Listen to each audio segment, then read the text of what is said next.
네, 정치권 이슈 대담으로 이어갑니다. 국민의힘 하은하 의원, 민주당 전용기 의원 나오셨습니다. 어서 오십시오. 안녕하십니까? 안녕하세요.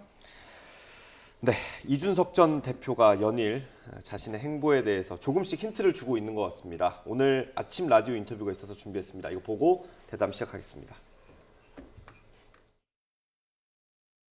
결국 정당이 생겨가지고 편한 곳만 찾아다니면 안 되지 않습니까? 네. 그래서 아마 신당이 생긴다면은 가장 어려운 과제가 기성 정당의 가장 아성을 깨는 그런 게 아닐까 싶어가지고 당연히 영남 출마 같은 것도 고려하고 있습니다. 예를 들어서 신당이 충분한 지지를 받아가지고 영남에서도 뭐 많은 분들이 출마해서 같이 해볼 수 있는 여건이 된다면은 저는 더 어려운 과제를 찾아갈 수도 있겠죠. 예를 들어서 보수 계열 신당으로서 대구도 아니고 보수 계열 신당으로서 광주를 돌파할 수도 있고요. 뭐 여러 가지 있겠죠 지금.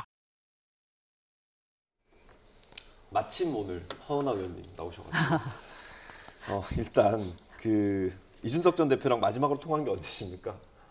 네, 어젯밤입니다. 어젯밤이에요. 네. 어젯밤이면 사실 그 영남 신당 얘기가 막 나올 때쯤이네요. 근데 그건 묻진 않았습니다. 아, 그렇습니까? 예. 그럼 일단 언론이 예측하기로는 영남 신당 창당할 것 같다라는 건데 어떻습니까? 흐름이 좀 맞습니까? 글쎄요, 그 흐름까지는 뭐 제가 말씀드리기는 뭐하고요. 용기 있는 선택이고 되게 솔직한 선택인 것 같다라는 생각은 제가 좀 듭니다. 왜냐하면 제가 선택을 한 걸로 봐야 됩니까 이미? 선택을 했는지는 확인할 수는 없습니다만 오늘의 지금 인터뷰 내용을 네. 봤을 때 영남에서 만약 한다면 시작해 보고 싶다라는 의도를 말씀하신 거죠. 근데 보수의 심장이 대구입니다. 그리고 사실 30대 영선을 당대표로 시켜준 것도 대구입니다. 그분들이 변하셔야 사실은 저희 지도부도 변하고 저희 당의 중진들도 움직이실 겁니다. 그래서 만약에 지금 사실은 기한을 정해놨지 않습니까? 네. 그 기한까지는 저희가 변하면 되는 거거든요. 그러나 지금은 여러 가지 말씀으로 봤을 때는 아주 간명한 분이시기 때문에 한다면 하거든요. 예. 그러니까 12월 어느 순간 이후부터는 내가 선택한 대로 신당 준비도 하고 있는 것 같거든요. 예. 예. 있는 것 같다는 건 어떤 걸 보면 신당 준비도 그렇습니까? 하고 있습니다. 네, 제가 말하기가 좀 그렇습니까? 애매한데요. 우선은 12월까지는 용산과 당의 변화를 기다리고 있는 거고요. 그리고 기다렸지만 결과가 어떻게 될지는 알 수 없는 거고. 그러니 그 후에는 이제 신당을 준비해야 되고 그 시작점이 영남이 아닐까 이렇게 말씀하신 게 아닌가 싶습니다. 예, 당 얘기라서 하나만 더 여쭤보겠습니다. 친하시니까. 그 신당 준비라는 게 뭐 여러 가지가 있겠습니다만 일단 사람들 만나고 그리고 앞번호 받으려면 현역 의원들이 필요하잖아요. 현역 의원들을 좀 포섭하는 그런 것들이 진행되고 있는 겁니까? 많은 현역 의원들을 만나고 있는 것으로 알고 있습니다. 그렇습니까? 네. 그리고 거기에는 국민의힘 의원들도 포함이 됩니까? 그죠? 저희 국민의힘이 더 먼저죠. 많습니까? 어느 정도 됩니까? 그 정도까지는 제가 그렇습니까? 확인해 보지 못했습니다. 알겠습니다. 네. 일단 이준석 전 대표가 처음에는 이제 신당으로 갈지 무소속으로 갈지 아니면 노원으로 그대로 갈지를 놓고 선택하고 있다, 고민하고 있다라고 했다가 최근에는 신당으로 좀 방향을 틀었고 그 다음에는 영남 신당 얘기까지 나왔습니다. 가능성 얼마나 보세요? 그러니까 어그로 끄는 거죠. 소위 이제 어그로 정치를 하고 있는 예. 건데 사실 그 국민들의 선택을 받기는 좀 힘들지 않을까 하는 생각이 있습니다. 결국에는 혐오와 갈등으로 시작하지 않았습니까? 네. 그리고 지금 당내에서 갈등이 계속적으로 심화되니까 이럴 거면은 내가 신당 창당할 테니까 다 죽어보자라는 심보가 아닐까 이렇게 보이는 겁니다. 그래서 사실 노원에서 출마를 하나 뭐 대구에서 신당을 차리나 본인에게 좁혀진 입지는 다시 회복하기 어려울 것 같다는 판단에 이렇게 어그로성 정치를 하는 것 아닐까. 사실 그 정도 판단이 좀 옳지 않을까 저는 그렇게 생각합니다. 그렇습니까? 이게 근데 민주당도 비슷한 경험이 있지 않습니까? 국민의당 같은 걸 노리는 것처럼 보이기도 하는데 그럴 가능성은 없다고 보세요? 그러니까 현행 정치 체제에서 위성 정당이나 새롭게 창당한 신당 같은 경우에는 성공한 사례가 없었습니다. 과거에 있었던 안철수 대표의 국민의당 여기도 성공하지 못했거든요. 결국에는 선거 자체는 일단 성공했다고 볼 수 그 있는 거 당시에 아닙니까? 그쵸. 그 당시에는 성공했지만 결국에는 성공하지 못한 정치로 평가를 받지 않습니까? 그러니까 이준석 신당도 결국에는 비슷한 노선을 밟지 않을까 싶습니다. 이게 안철수 대표의 정치 스타일을 굉장히 좀 비판하면서 결국엔 그 안철수 정치를 따라하는 이준석 대표가 되지 않을까 하는 우려까지 있는 상황입니다. 그 이준석 전 대표 오늘 라디오 인터뷰 중에 이런 것도 있었어요. 너무 극단적인 쪽만 아니면 다 손잡을 수 있다라는 취지로 얘기를 했거든요. 자꾸 의원님께서 웃으셔가지고 제가 질문을 못하겠습니다. 어떤 질문을 하면 안 될까요? 질문을 빼고 할까요? 그 부분은 좀 빼고 했으면 좋겠어요. 그 그렇습니까? 부분에 대한 것은 예. 서로 이제 논의가 필요하고 함께 토론해야 되는 예. 부분이고. 네, 그 천하용인 내에서 일단 질문이 그 논의들이 좀 있습니까? 그러면 네, 저희들끼리도 지금 대화 나누고 있습니다. 대화를 나누고 있습니까? 서로 모두 다 같지 않습니다. 저희 생각이. 그렇습니까? 의원님은 네. 주로 어떤 의견들을 필요로 하십니까? 만약에 신당을 한다면 어떤 조건이 필요하다? 저희가 끌고 왔던 방향, 기본적인 방향이 달라져서는 안 된다라는 부분에 저는 집중합니다. 그렇습니까? 네. 저는 한 말씀만 드리면 네. 극단적이지 않으면 받아들일 수 있다고 하는데 이준석 대표는 극단적으로 정책을 하고 계세요. 이게 극좌, 극우의 문제가 아니고 네. 극단적인 정책을 좀 차용을 많이 하거든요. 과거에 이준석 대표가 국민의힘 대표 시절만 봐도 페미니즘 논쟁 아주 깊숙이 침투해서 갈라치기를 유발을 했었고요. 네. 전장형 논쟁 때도 굉장히 또 깊숙이 관련해서 오히려 장애인을 혐오하는 듯한 발언을 많이 했었습니다. 지금 이렇게 국민의힘에서 버림받고 탄압받는 시기에 오히려 전장현이라도 찾아가서 본인들의 마음을 헤아리지 못했던 것에 대한 반성과 앞으로 정치의 미래 비전을 보여줬다면 극단적인 사람이 아니라면 받아들일 수 있겠다는 말이 믿음직스러워서 그래도 미래 비전을 조금이라도 볼 수 있었을 텐데 그런 과거에 대한 반성 하나도 없이 극단적이지 않은 극좌 극우가 아니면 다 받아들이겠다라고 하는 것은 사실상 말과 행동을 다르게 하겠다는 것으로밖에 안 비춰진다라는 생각입니다. 이게 네, 말씀하시죠. 민주당에서 왜 이렇게 과민 반응을 하는지는 잘 모르겠습니다. 뺏길까 봐 그러는 거 아닐까요? 예, 두려운 점이 있는 것 같습니다. 예. 좋아요, 만약에 이제 신당이 탄생하게 된다면 민주당의 표를 많이 가져오는 것을 확인했다라고 전해 들었습니다. 그 부분 때문에 어제부터 되게 강하게 좀 인터뷰들을 하고 계시더라고요. 제가 봤을 때 이준석 대표는 모든 걸 다 걸고 하고 있는 겁니다. 원래 보수를 사랑했고 국민의힘의 당대표였던 사람이거든요. 그럼에도 불구하고 지금 이러한 말씀을 드리는 것은 국민의힘이 변해야만 국민의 사랑을 받을 수 있다는 것을 알고 있기 때문에 이야기하고 있는 것이고 그럼에도 불구하고 국민이 원하지 않는 길로 간다면 특단의 조치도 취하겠다라는 부분이거든요. 근데 사실 신당을 만들겠다라는 사람 그런 건 자유이고요. 누구나 할 수 있습니다. 그리고 이미 신당 창당하겠다고 하면서 나가신 분들도 계십니다. 네. 그런데 왜 그분들에게는 주목하지 않고 이렇게 이준석 대표가 신당을 창당한 것도 아니고 창당할 수 있다. D-Day를 얘기한 것에 이렇게 예민하게 반응할까? 네. 그 부분에 좀 주목해야 될 것 같고요. 네. 조금 전에 이제 의원님 말씀하셨던 여러 가지 갈라치기 얘기 제가 한번 토론을 좀 신청하고 싶고 어느 부분이 갈라치기였는지 확실하게 말씀하실 수 있을지 저는 그렇게 생각하지 않기 때문에 그 부분에 대한 것도 얘기하고 싶습니다. 오늘 시간은 좀 어려울 것 같고요. 네. 죄송합니다. 예. 예. 이거 진위가 왜곡될 수 있어서 제가 인터뷰 내용 그대로 읽어드릴게요. 스펙트럼은 정말 배척해야 할 부분을 제외하고는 이라고 했고 배척해야 될 부분을 설명을 했는데 예를 들어서 천안함이나 5.18 같은 역사적 사실에 대한 왜곡을 더한다든지 이런 사람들을 빼면 사상의 자유는 있어야 된다. 그러니까 어떤 이념적인 그 스펙트럼에 제한을 주지 않겠다라는 취지로 읽을 수 있을 것 같아요. 그런 취지였습니다. 그렇죠. 뭐 인연적인 부분 떠나서 제가 말씀드렸던 것은 이제 정책적인 부분에서 굉장히 좀 심한 갈라치기로 저는 느꼈다라는 말씀을 드린 거고 좀 전에 그 신당 창당할 수 있는 자유, 저도 당연히 그 신당을 창당할 수 있는 자유는 이준석 대표에게도 있다라고 생각을 합니다. 다만 그 민주당 표가 많이 신당으로 간다. 이준석 표 신당으로 간다라는 것은 어디서 확인했는지 좀 되묻고 싶은 게 민주당은 여론조사 결과로 이준석 대 나왔습니다. 여론조사 숫자는 얘기하시면 안 되고요. 이준석 대표가 신당을 창당하고 TK에 나가는 것은 민주당은 오히려 환영하는 지점입니다. 만약에 국민의힘 후보가 나오고 이준석 신당이 나왔을 때 가장 이익 보는 집단은 그냥 편안하게만 봐도 민주당 아니겠습니까? 결국에는 여당의 표는 나눠질 것이고 야당의 표가 있기 때문에 민주당은 오히려 환영하는 부분이고 민주당이 오히려 과민 반응하는 것 아니냐 하는 것은 민주당 표가 뺏길 것이 무서워서가 그런 게 아니고 이렇게 혐오와 갈등의 정치가 또 한번 반복될까 하는 마음에 네. 좀 우려를 표한다 정도로 받아주시면 좋을 것 같습니다. 혐오와 갈등의 정치를 하게 될지 아닐지는 기존의 이준석 전 대표가 당대표 했을 때 국민의힘의 지지율을 보면 알 수 있을 것 같고요. 그리고 기본적으로 대표도 분명한 메시지 그리고 방향을 갖고 갈 것이라고 저는 믿습니다. 그러니까 그렇게 갈 거라고 좀 말씀드리고 싶고요. 그리고 그렇게 두렵지 않다면 민주당 입장에서 연동형 비례제 그냥 두십시오. 왜 역행해서 법안을 또 바꾸려고 하느냐. 그 부분에 대한 것도 좀 말씀드리고 싶습니다. 그러니까 두려워 마시고 우선 민주당은 민주당 내에서 혁신하시고 변화하시면 되는 거고 저희 국민의힘도 이제 바로 바뀌려고 노력하고 있지 않습니까? 그러나 지금 만족스럽지 못하다는 거거든요. 이제 예. 국민들이 왜 이준석 신당에 이렇게 관심을 갖는지 그것은 분명 많은 국민들이 동의하는 지점이 있기 때문이다. 라는 것을 인지하시고 서로 조금 혁신의 경쟁을 했으면 좋겠습니다. 네, 동의하는 바이고요. 네. 저 하나만 딱 짚고 네. 넘어가면 이준석 대표의 신당에 이렇게 기대하시는 분들도 충분히 있을 거라고 생각을 합니다. 그러나 민주당 표가 가지 않을 것이다라고 네. 저는 이제 단언도 하고 싶은 내용이 예. 뭐냐면 윤석열 대통령이 당선되는데 저는 가장 큰 일조를 한 사람이 이준석 대표다라고 생각을 합니다.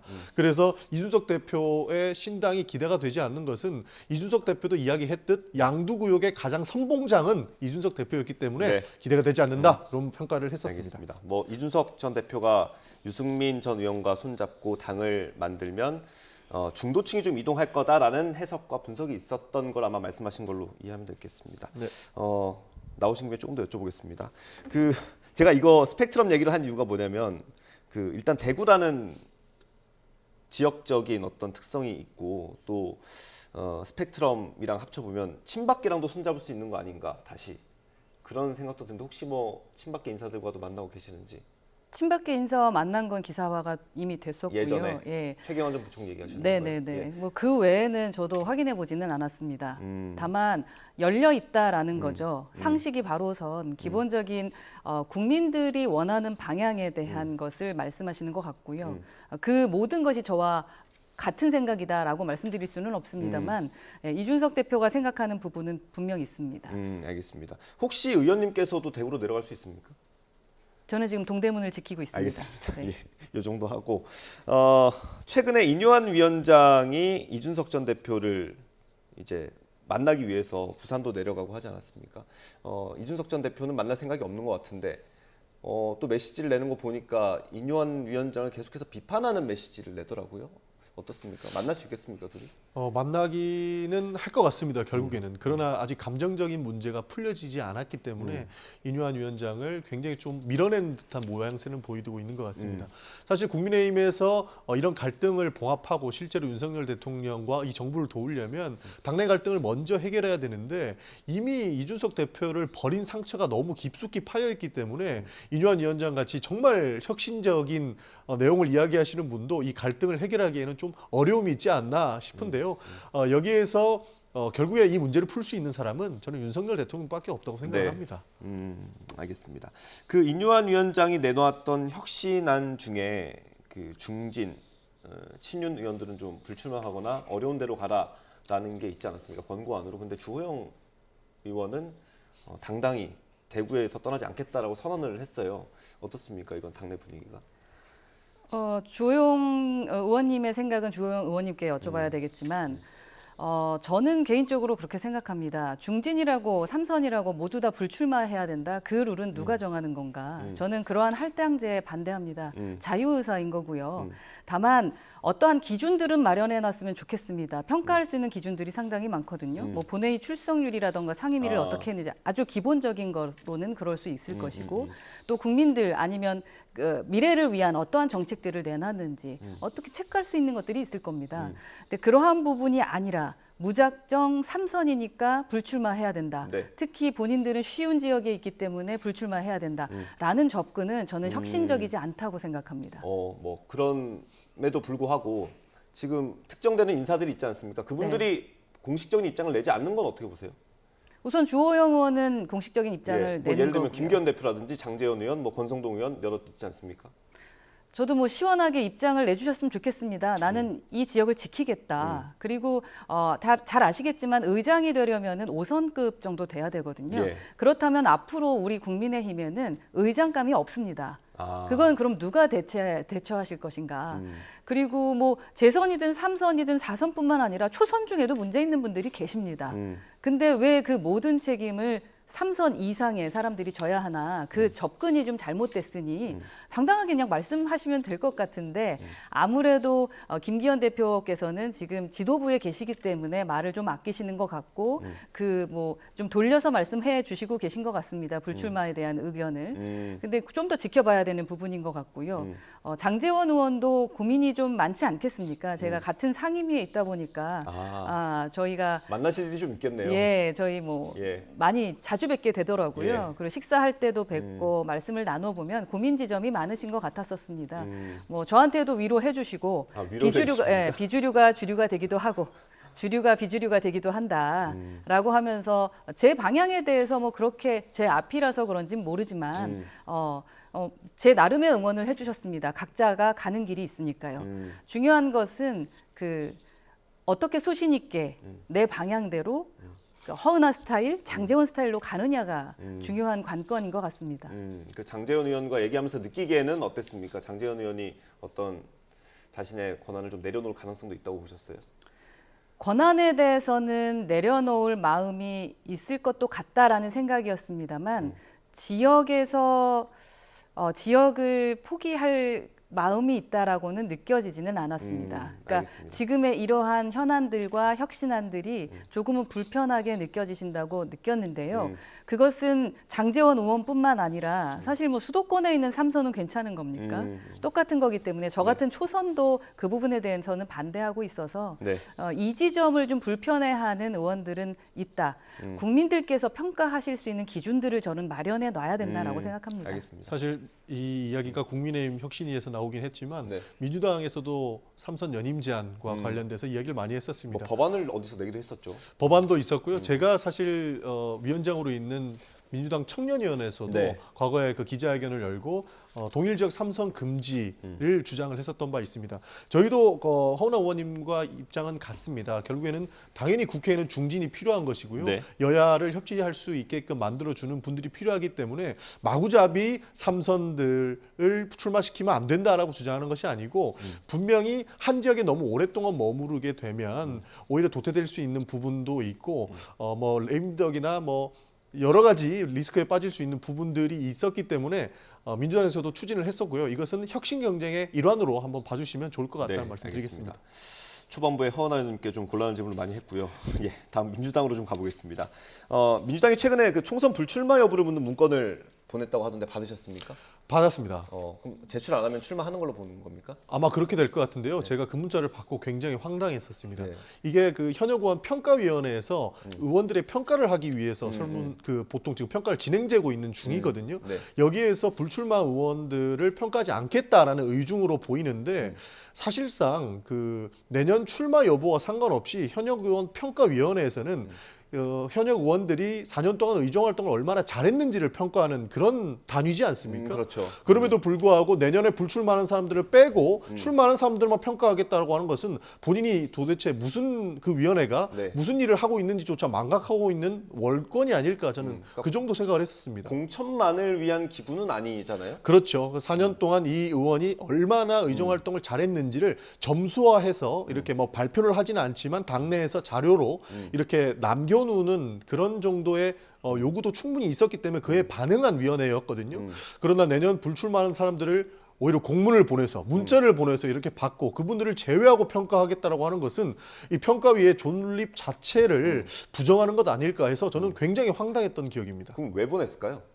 아마 그 하위 20%는 내년 공천에서 감산을 적용하게 됩니다. 그래서 비례대표나 지역구 의원들의 하위 20%를 걸러서 여기에 감산 적용을 위한 그 정도의 내용으로 보고 있는데 그래서 이 불출마하는 사람들을 굳이 평가할 필요는 없다라고 안일하게 생각했던 것 같습니다. 그러나 평가위의 역할은 누가 뭐라 하더라도 4년 동안 의정 활동을 전체적으로 평가하는 것이기 때문에 네. 어저께 보낸 공문과 문자, 이 불출마 여부에 대한 사전 조사는 굉장히 좀 부적절했다고 생각합니다. 어제 왔습니까? 어저께 제가 문자를 받았습니다. 그렇습니까? 네. 그럼 언론 보도가 굉장히 빨리 나왔네요. 그런 와중에 총선 기획단이 구성이 됐는데 여기서 공천 룰을 조금 더 손볼 수 있다는 얘기가 나오면서 좀 비명계에서 특히 김종민 의원 같은 경우는 가장 불공정한 공천이 될 것 같다라고 말하기도 했는데 공천 룰을 지금 손대면 안 되는 겁니까 원래? 지금 손 대면 안 되죠. 그리고 손 대지도 않습니다. 공천 룰 같은 경우는 민주당은 1년 전에 확정을 짓게끔 당원 당규상 규정이 되어 있습니다. 네. 그래서 과거에 이계호 위원장을 필두로 했던 위원회에서 이미 공천 룰은 정해졌고요. 총선기획단에서 하는 것은 그 룰에 대한 내용이 아니고 네. 이 총선 전략을 어떻게 짤 것인지, 실제로 문제가 되는 사람들을 어떤 방식으로 걸을 것인지, 그리고 인재 영입은 어떤 방향으로 할 것에 대한 거시적인 내용을 제시하는 것이기 때문에 네. 룰 개정과는 관계가 없습니다. 근데 그 기획단에서 그 얘기가 나오지 않았습니까? 김은경 혁신위에서 제안한 어떤 감산에 대한 부분을 다시 검토해보겠다라는 얘기가 나와서 좀 논란이 되는 건데 이 부분 어떻게 보세요? 뭐 기준이 공정해야 모두가 합의할 것이고 뭐 우리 당에도 해당되는 얘기이긴 합니다만 기존에 이렇게 캐비넷 저 깊숙이 넣어놔서 관심 없어 하시다가 지금 와서 다시 꺼내 들어가지고 얘기하게 됐을 때 그리고 지금 제가 보기에 그리고 언론에서 말하는 비명계 의원들이 지금 목소리가 커지고 있지 않습니까? 네. 모두 다 친명 인사들로 되어 있다라고 하는 이 환경 속에서 그 캐비넷에 있던 걸 꺼내가지고 드러낸다. 이거에 대해서는 아마 긍정적으로 민주당 내에 계시는 분들이 생각하지는 않을 것 같습니다. 친명 의원들은 좋아하실 것 같습니다. 그 인재위원장에 이재명 대표가 된 거는 통상적인 절차라고 하던데 그럼에도 불구하고 좀 상징이 있는 겁니까? 어떻습니까? 통상적인 내용입니다. 그러니까 인재 원래 영입위원회에서 인재위원회로 민주당은 바꾼 건데요. 네. 외부에서 영입 경쟁만 하다 보니 실제로 전문가들의 영입이 속도가 좀 더디게 됐고 당내에서 열심히 활동했던 그런 인재들을 발굴하지 못한다라는 이 이야기들 때문에 인재위원회로 편입을 했고요. 거기에서 당내에서 열심히 활동했던 사람들을 추천받아서 발굴하는 역할을 하기 위해서 이제 인재위원회가 됐는데 여기에서는 이재명 대표가 직접 이렇게 선두를 하는 것이 맞다라는 판단에 이번에 이재명 대표가 선임이 됐고요. 과거에도 이해찬 대표 시절에도 이해찬 대표가 인재위원회 같은 경우에는 본인이 직접 진두지휘를 했습니다. 그리고 누가 있든 결국에 최고위원회에서 지도부의 얘기를 안 들을 수 없기 때문에 그 절차를 간소화하기 위해서 이재명 대표가 위원장을 맡는 것이 오히려 바람직합니다. 근데 지도부가 어차피 다 친명계 의원들 아닙니까?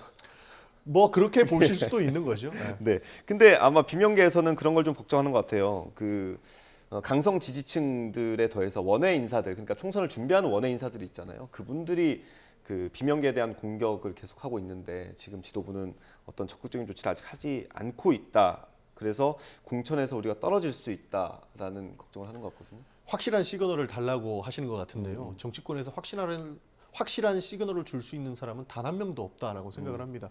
그리고 이재명 대표는 거듭 강성 지지자들을 향해서 인신 공격이라든지 과도한 공격은 자제해달라고 이야기를 했습니다. 만약에 여기에서 징계가 필요하다면 실제 지역위원회에서 접수가 된 신고를 토대로 고발을 토대로 징계도 열린 경험이 있기 때문에 이것에 대한 공격은 조금 더 과도한 해석에서 비롯된 것이 아닐까 저는 그렇게 보고 있습니다. 예. 민주당의 상황 덧붙이시겠습니까? 무운을 빕니다. 우선 알겠습니다. 잘 됐으면 좋겠습니다. 아까 말씀 나눴던 것처럼 서로 혁신 경쟁해서 국민들께서 떠나지 않았으면 좋겠습니다. 우리가 열심히 경기를 하고 있는데 관중석에 관중이 한 명도 없다라는 건 참 슬픈 일 아니겠습니까? 정말 우리 국회를 바라보는 것, 정치를 바라보는 국민들께서 관심을 버리고 네. 쳐다보지도 않으실까 봐 걱정이니 네. 민주당이라도 먼저 하시고 저희도 빨리 따라가도록 네, 하겠습니다. 알겠습니다. 근데 국회에서는 관중 떠나가는 소리가 가끔 들리곤 하는데 어제 국회 국방위가 좀 소란스러웠던 모양입니다. 영상을 저희가 하나 준비했는데 이거 보고 간단히 짚어보겠습니다. 네, 영상 보여주시죠. 회의를 이런 식으로 할 거예요, 진짜. 회의하는데 조금 기다려달라는데 기회를 해버리면 아니, 이런 법의 세상에 어딨어? 의사 진행 발언하고 있어요. 의사 진행 발언에 회의를 안 해야죠, 시작을. 왜 안 합니까? 아니, 우리가 지금 회의한다고 얘기를 했잖아요, 위원장님께서. 무슨 일을 이렇게 해요, 진짜? 나 정말 이해가 안 가네. 제가 이해가 안 갑니다. 허허. 아니, 위원장 계신 자리에서 우리가 잠깐 얘기할 테니까 기다려달라고 이렇게 했잖아요. 그 얘기 저한테 한 적이 없어요. 이거는 폭력이야, 폭력. 아니 본회의장에서 누가 폭력이에요? 우리가 회의하고 있는 걸 뻔히 보고 나갔으면서 그래요. 회의하는 거 본 적이 없어요, 저는. 야 정말. 제가 눈이 그쪽에 있습니다. 아니, 위원장실에서 같이 있을 때 얘기를 했잖아요, 이렇게. 얘기를 해요, 아니 국민의 혈세인 예산을 그럴 때 분명히 아니 민주당이 회의를 보이콧한 것도 보이콧하지 않은 것도 밖에서 아니고 대기하고 이렇게 협상을 일방적으로 진행하고 있는 보이콧 안 나갔단 말이야. 언제 그래요? 무슨 소리 하는 거야? 당신 결단을 해야 되는데 뭐라고? 완전 소리를 해. 말도 안 되는 소리 하고 있어. 뭔 소리를 하고 있어? 저희가 야당 의원들끼리 논의한다 그러셨. 네. 뭐 자칫하면 손이 올라갈 것 같기도 한 그런 모습이었는데 어떻습니까? 사실 국민들께는 보여지면 안 되는 모습이기는 했던 것이죠. 어느 정도 여야가 타협해야 될 부분이 상임위원회에서 민생 법안을 다룰 때였습니다. 사실 그리고 국방위원회에서 이렇게 고성과 사태지를 통한 이 싸움을 보였던 거는 결국에는 국방 R&D 예산 때문이지 않습니까? 여당에서는 국방 R&D 예산 정부에서 짜온 안대로 통과를 시켰어야 될 것이고 야당에서는 R&D 예산 늘려서 국방력을 좀 더 강화해야 되는 주장을 했었을 겁니다. 서로 정답은 없습니다. 그러나 어느 정도 타협하는 부분들은 좀 보여야 되지 않을까 싶어서 좀 아쉬운 생각은 있습니다. 네, 한 말씀 하시죠. 좀 안타까운 것 같습니다. 같은 마음이고요. 이제는 정치가 좀 신용거래가 안 되고 있지 않나. 저희끼리 합의했었던 게 있었음에도 불구하고 그게 좀 지켜지고 있지 않아서 이젠 진짜 현찰거래만 하는 관계가 된 것인가 하는 생각이 드는데 조금 전에도 장면 잠깐 나갔는데 저희도 인사청문회 엊그제 했었거든요. 네. KBS 사장. 그렇죠. 예. 그랬을 때도 저희가 좀 고성이 오갔고 그래서 제가 좀 말씀을 드렸었죠. 앞에서 지금 후보가 보고 있는데 청문위원들이 이렇게 쌓이고 있는 거 얼마나 부끄럽냐. 그래서 저도 좀 속상하더라고요. 그리고 서로 위원회에 대한 권위를 지켜달라고 하면서 바로 다음이 제 질의였는데 네. 민주당 의원들이 그냥 쫙 다 나가버리시더라고요. 시계는 돌아가고 있고 네. 그 안에서 제가 이제 그 질의를 하는데 참 민망했습니다. 그래서 이러한 모습 그때 또 라이브로 국회 방송에서 저거군요. 지금 화면이군요. 예, 저렇게 네. 나가시는데 저는 또 질의를 하고 있고 네. 그러니까 참 상대 위원에 대한 뭐 그런 배려도 없지만 당장 인사청문회라는 것은 너무나 중요한 사항 아니겠습니까? 국가의 녹을 먹어야 되는 분에 대해서 저희가 검증하는 자리인데 그 안에서 여야가 이렇게 이념 정쟁하고 다투고 있는 모습을 봤을 때 그 후보는 어떤 생각이었고 또 라이브로 보시는 국민들은 어떤 생각이었을까? 아까 말씀 나눴던 것처럼 관중들이 다 떠날까 네. 걱정입니다. 그래서 약속한 것은 서로 좀 지켰으면 좋겠습니다. 알겠습니다. 이 정도 하고요. 민주당에게 부탁드립니다. 저는 또 국민에게 부탁할 수밖에 진짜 없네요. 부탁드립니다. 알겠습니다. 네. 받은 부탁 잘 지켜주시기 바라겠습니다. 네. 본회의 얘기를 마지막으로 좀 해보겠습니다. 오늘 국회 본회의가 2시로 예정이 돼 있고 노란 봉투법과 방송 3법이 상정될 예정입니다. 방송 3법을 다루는 과방위에 계시고 또 노란봉투법 다루는 환노위에 계시고요. 각각 또 필리버스터 주자로 나선다고 하시니까 그 법안에 대해서 각각 한 말씀씩 해주시면 좋을 것 같습니다. 노란봉투법이 먼저입니다. 먼저입니까? 오늘이니까 먼저 할까요? 네, 노란봉투법은 오늘 되는 겁니다. 예, 통과해야 된다는 입장입니다. 그러니까 진짜 사장 교섭법이라고 하는 건데요. 지금 우리는 많은 하청들이 있습니다. 대기업이 대기업 혼자만 돌아가는 게 아니고 수백 개의 하청 노동자들이 같이 움직이고도 아닙니까? 그러나 그 산업 현장에서 사고가 났을 때에는 대기업은 우리 노동자가 아니니까라고 쉬쉬하게 되고요. 이로 인해서 파업이 일어나면 그 파업 노동자들에게 수백만 원, 수백억 원의 이 보상금을 배상금을 요구하게 되는 경우가 허다했습니다. 네. 그래서 굉장히 좀 많은 사회적 논란을 낳았었는데 진짜 사장과 교섭을 하게 된다면 이런 해당 부분들이 좀 줄어들지 않을까 하는 마음에서 많은 법안들이 올라왔고요. 그 법안들이 지금 오늘 상정되는 노란 봉투법이다 이렇게 봐주시면 좋을 것 같습니다. 예, 알겠습니다. 사실 지금 이 사안은 너무나 복잡하기는 합니다. 그런데 이 복잡한 사안을 국민의힘이 이슈를 주도하니까 이슈를 뺏기겠다라는 의도로 이러한 필리버스터가 있어서는 안 된다. 그래서 민주당에게 한 번쯤은 저는 경고가 있어야 된다고 생각하고요.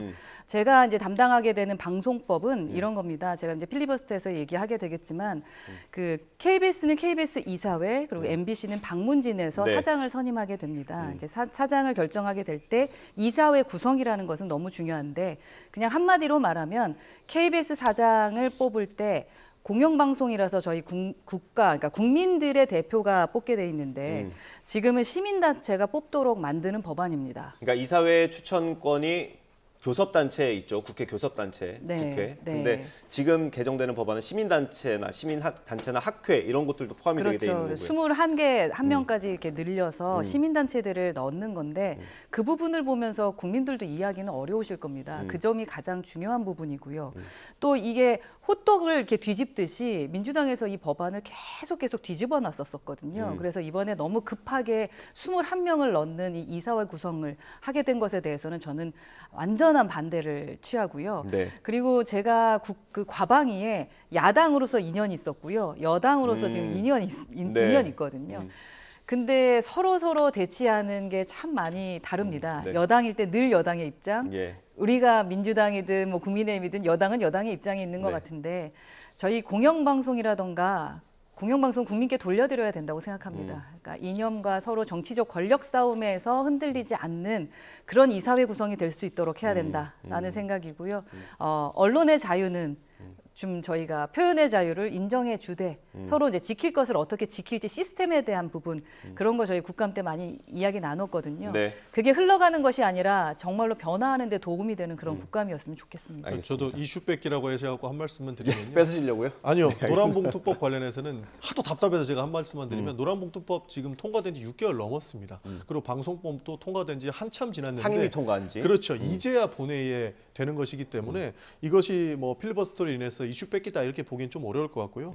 저도 그 공영방송의 정상화 그리고 언론의 자유는 보장되어야 된다고 생각을 합니다. 네. 그러나 윤석열 정부 들어오고 나서 언론의 자유가 보장된다고 보이십니까? 지금 이 뉴스룸에도 언제 압수수색이 들어올 줄 모른다는 그런 공포감에 우리 사회가 살고 있는 예. 이 상태가 너무 개탄스럽고 네. 방통위부터 시작된 이 폭압들 이런 것들을 저지하기 위해서는 공영방송화부터 정상화시켜야 언론의 자유가 보장된다. 저는 그렇게 보고 있습니다. 예. 법안이라는 정말 중요한 상품을 그냥 무리한 숫자로 통과시켜 놓고 그 불량품을 국민들께 그냥 내놓으라는 것은 말이 안 됩니다. 이거는 토론을 통해서 제대로 불량품이 아닌 것을 내놓는 것이 정상이라는 말씀을 드립니다. 지금 대통령이 하고 싶은 대로 마음대로 할 수 있게끔 두는 게 불량 아니겠습니까? 그런 그러니까 것들을 대통령의 하나하나 문제는 바로잡아야 대통령께 된다는 직접적으로 말씀하시면 되는 거고 지금의 이 방송법들은 불량하지 않습니까? 그냥 갑자기 만들어내가지고 무조건 힘으로 통과시키고 통과됐으니 진행해라라는 것은 너무 폭력입니다. 잘 아시다시피 국민을 위해서는 그래서는 안 될 것 같습니다. 굉장히 오래된 논의가 있었던 법안이기 때문에 저희는 충분하다. 방송법은 바로 그렇지 잡는 않습니다. 잘 방송법은 논의된 대로 되지 않았습니다. 네. 알겠습니다. 네. 일단 오늘 오후 2시에 방송 3법 그리고 노란봉투법이 상정될 예정이고 법안마다 이제 반대 토론을 할 수 있는 거죠. 그래서 국민의힘이 신청을 했고 아마 민주당에서도 신청을 해서 토론을 할 걸로 보입니다. 각 법안마다 24시간 정도 지나면 이제 또다시 표기를 통해서 그걸 멈추게 할 수 있는 거죠. 그래서 한 4박 5일 정도 걸릴 거라고 하고요. 본회의 하기 전에 이제 민주당에서 이동관 방송통신위원장에 대한 탄핵안을 논의하는데 뭐 분위기는 일단 뭐 발의하는 쪽으로 그렇습니다. 오늘 탄핵안 논의가 될 것 같습니다. 네. 이것을 당론으로 하느냐 마느냐 오늘 의총에서 결정될 것 같은데요. 크게 거부감은 없습니다. 지금 이동관 위원장이 하는 모습들이 굉장히 불법적인 내용들이 많이 보여서 탄핵이 처리될 수 있을 것 같기는 합니다. 알겠습니다. 요거는 발의가 되면 다뤄올게요. 네, 할 말 죄송합니다. 많습니다만 예. 참겠습니다. 뭐, 어떤 주장을 들은 건 아니고 일반론을 들었으니까요. 네. 그 정도로 마무리하면 좋겠습니다. 네, 국민의힘 허은하 의원, 민주당 전용기 의원과 함께했습니다. 감사합니다. 고생하셨습니다. 감사합니다.